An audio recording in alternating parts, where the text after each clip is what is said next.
ఉన్న బంగారాన్ని విడిపించి ఆ రోజు ఆన్లైన్ రేటుకే మేము కొంటాం. Sharma gold company. నమస్కారం, నేను మీ జాహ్నవి. మనతో ఉన్నారు ప్రముఖ జ్యోతిష్య వాస్తు పండితులు, జ్యోతిష్య వాస్తు శిక్షణ నిపుణులు, లలిత ఉపాసకులు బ్రహ్మశ్రీ నానాజీ పట్నాయక్ గురువు గారు.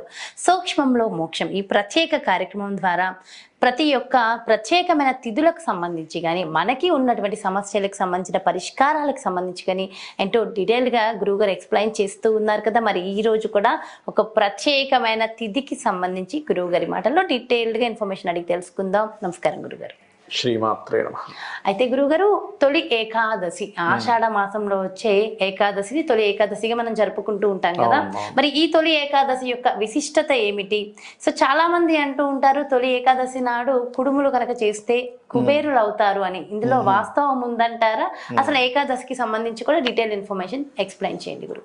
ఫస్ట్ ఆఫ్ ఆల్ ఏంటంటే అమ్మ, కుబేరులు అంటే మనం ఎంతసేపు మనం ధన రూపంలోనే చూసుకుంటాం. అంతే కదా. మీకు పెద్ద అనారోగ్యం రావాలి, రాలేదు, ఓ రకంగా కొన్ని లక్షల రూపాయలు మీకు మిగిలినట్టే కదా. అంతే కదా. అవును, అంతే కదమ్మా. ఎందుకంటే ఏకాదశికి ఉన్నటువంటి ముఖ్యంగా దేనికి ప్రాధాన్యత అంటే మీకు ఆరోగ్యాన్ని ఇస్తుంది ఏకాదశి ఎప్పుడు కూడా. దీని మీద మనకి ఒకతను పిహెచ్డి చేశాడు జపాన్లో సంథింగ్. అతనికి అంటే ఈ ఏకాదశులు ఎవరైతే కంటిన్యూస్గా పాటిస్తారో వాళ్ళకి క్యాన్సర్ లాంటి ప్రాణాంతకమైనటువంటి రోగాలు రాకుండా ఉంటాయి అని చెప్పడం జరిగింది. మీకు ఎందుకమ్మా, ఏ ప్రాణైనా ఈ విశ్వంలో ఏ ప్రాణైనా గుర్తుపెట్టుకోండి, ఏదైనా హెల్త్ ఇష్యూ వస్తే అది ఫుడ్ తినదు ఫస్ట్, తెలుసా మీకు? ఫుడ్ని అవాయిడ్ చేస్తుంది. ఎందుకు అంటే మీరు ఫుడ్ వేసారనుకోండి, అదేమవుతుంది, లోపల అరిగించే కార్యక్రమానికి ఫస్ట్ లోపల ఉండేటువంటి సిస్టమ్ మొత్తం దాని మీద పనిచేస్తూ ఉంటుంది. అది ఎప్పుడైతే లేదో, ముఖ్యంగా ఏ రోజు పడితే ఆ రోజు మీరు ఉపవాసం ఉండడానికి వీల్లేదు. ఏకాదశి రోజు మాత్రమే ఉపవాసం ఉండకూడదు. ఎందుకు అంటే ఇమ్యూనిటీ పెంచుకునే సమయం అది బాడీకి. అప్పుడు ఏమవుతుంది, మీరు ఏ రోజైతే ఏకాదశి వచ్చిన రోజు మీరు ఉపవాసం ఉండి భగవంతుడికి అర్పిస్తూ ఆ రోజు పూజాది కార్యక్రమాలు చేస్తారో, ముఖ్యంగా మీకు ఆ యొక్క శ్రీమన్నారాయణుడు ఆరోగ్యాన్ని ప్రసాదిస్తాడు. అంటే ఆ రోజు ప్రకృతిలో ఉన్నటువంటి పవర్ మనకి కూడా సెట్ అవుతుంది.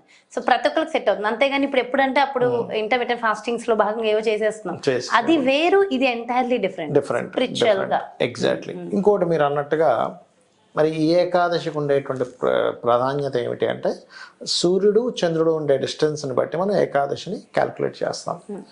సూర్యుడు కర్కాటక రాశిలో ఈ 17వ తేదీకి ఈ మాసంలో శుక్రుడు బుధుడితో కలిసి పంచమ స్థానంలో నీచబడ్డ చంద్రుడికి కోణంలో ఉన్నారు. అంటే ఏమిటి, ఎవరికైనా ఆకస్మికంగా ఏదైనా సరే పెద్ద ప్రమాదం రావాల్సినటువంటిది ఈ స్వామివారిని ఏకాదశి రోజు భక్తి శ్రద్ధలతో కనుక పూజించినట్లయితే ఆ దోషం పోతుంది, ఖచ్చితంగా పోతుంది, అందులో ఎటువంటి సందేహం లేదు. అలాగే మీరు ఇందాక అన్నారు కుడుములు నైవేద్యంగా పెడితే కోటీశ్వరులు అవుతారట, అది ఉంది, సామెత ఉంది, లేదని కాదు. అయితే కోటీశ్వరుడు అనగానే మనం ఎంతసేపు క్యాష్, నెట్ క్యాష్ అనే పాయింట్ అలా అని కాదు. మీకు రావాల్సిన ఇబ్బంది కానీ ఆపద కానీ ఆగితే అది కూడా ఒక ధనంతో సమానమేనా. కానీ ఇప్పుడు మీరు అంటున్నప్పుడు నాకు అర్థమవుతుంది గురుగారు. నేను కొంతమంది అడిగా, ఏది కుడుములు పెడితే కుబేరులు అవుతారంటారు కాలేదని, కానీ నిజంగా మీరు ఇప్పుడు చెప్తుంటే నాకు అనిపిస్తుంది, ఎక్కడ కూడా హెల్త్ ఇష్యూస్ లేవు, పెద్ద పెద్ద ప్రాబ్లమ్స్ వచ్చినాయి లేవు, చాలా ఆనందంగా ఉన్నారు ఆరోగ్యపరంగా. నిజంగా మీరు చెప్తుంటే నాకు అనిపిస్తుంది. కుడుములే ఎందుకు అంటే, ఈ కాలము ఇప్పుడంతా వర్షాకాలం ప్రారంభమైనటువంటి సమయం. కుడుములు ఈ సమయంలో కనుక స్వామివారికి అర్పించి వాటిని ప్రసాదంగా తీసుకుంటే అనారోగ్య సమస్యలు రావు. కుడుములకు ఉన్నటువంటి లక్షణం అది. అంటే స్వామివారికి సమర్పించి తీసుకుంటే గనక, మామూలుగా కుడుములు తింటే కాదు. ఓకే, అదొకటి. చంద్రుడు ఎప్పుడైతే నీచ స్థానంలో ఉన్నాడో ఇప్పుడుండే ప్లానటరీ పొజిషన్స్లో, ఇది కూడా ఏంటి, చంద్రుడు న్యాచురల్ 8th హౌస్లో నీచ స్థానంలో ఉంటాడు. అంటే మన మనసు రాంగ్ డెసిషన్స్లోకి వెళ్ళి మనం ఎక్కడ ఇబ్బంది పడకుండా ఉండడానికి ఆ రోజు చేసేటువంటి పూజ తోడ్పడుతుంది మనకి. మనస్కారకుడు చంద్రుడు, అందుకని అది కాకుండా న్యాచురల్ 8th హౌస్లో ఉన్నందుకు యాక్సిడెంట్ యోగాలు ఉన్నా లేకపోతే ఆకస్మికంగా పెద్ద నష్టం జరగాల్సింది. ఇప్పుడు చూడండి జాతక చక్రంలో చూసి చెప్తాం ఎట్లాగా ఈ అష్టమాధిపతి అండ్ ఈ అష్టమాధిపతి యొక్క మహాదశ లేదా అష్టమాధిపతి పాడైన మహాదశ నడుస్తుందండి. రాహుకేతు యాక్సెస్లో పడ్డారు. మీరు ఈ మహాదశ అంతర్దశలో చాలా కేర్గా ఉండాలని చెప్తూ ఉంటాం. అది యాక్సిడెంట్స్ కానివ్వండి, పెద్ద పెద్ద ఫ్యాక్టరీలు బిజినెస్ నడిపేవారు కానివ్వండి, వాళ్ళకప్పుడు అయ్యో ఏ పూజ చేసుకోవాలండి అంటూ ఉంటారు.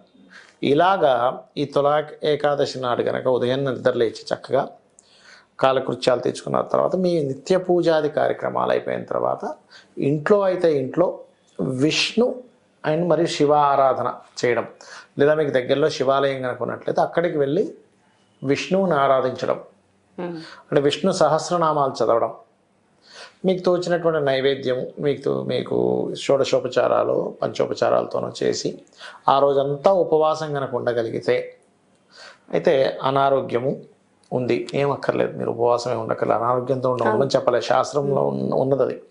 స్త్రీలు చేయాలని రూల్ ఏం లేదు, పురుషుడే చేయాలి. స్త్రీ కూడా చేస్తానంటే చేయొచ్చు, కాకపోతే ఏంటంటే విద్యార్థులు చేయక్కర్లేదు. లేదంటే నాకు కొంచెం యంగ్గా ఉన్నాను నాకు పర్లేదు, ఎందుకంటే అమ్మ ఏం లేదు, కొంచెం చదువుకునే సమయంలో చదువు మీద కాన్సన్ట్రేషను, దాంతోపాటు భక్తి మార్గంలో ఉండొచ్చు, తప్పు కాదు. కానీ ఉపవాసాలు ఇవన్నీ విద్యా సంబంధించిన సమయంలో చేయకూడదు. లేదండి నాకు శక్తి ఉంది, నేను చేయగలను, నేను ఉంటాను, నేను వెరీ స్ట్రెంగ్త్, నాకేమీ కాన్సన్ట్రేషన్ నాకేం తప్పదు, చేయొచ్చు, తప్పేం కాదు. అలాగే వృద్ధులు చిన్నపిల్లలు చేయాలని రూల్ ఏం లేదు ఉపవాసము. మిగతా వారు 100% చేయాలి ఉపవాసం.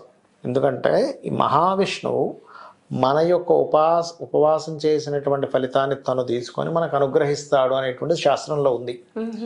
అందుకని ఖచ్చితంగా చేయాలి. చాలామంది అర్థాలు చెప్తుంటారు, ఉపవాసం అంటే తినకుండా ఉండడం కాదు, దేవుడి దగ్గరగా ఉండడం అని. అది కరెక్టే, కానీ ఏకాదశి విషయంలో మాత్రం ఇలాగే ఉండాలి. ఇందులో నిర్జల ఉపవాసాలను కూడా ఉంటాయి, అంటే నీరు కూడా తాగరు కొంతమంది.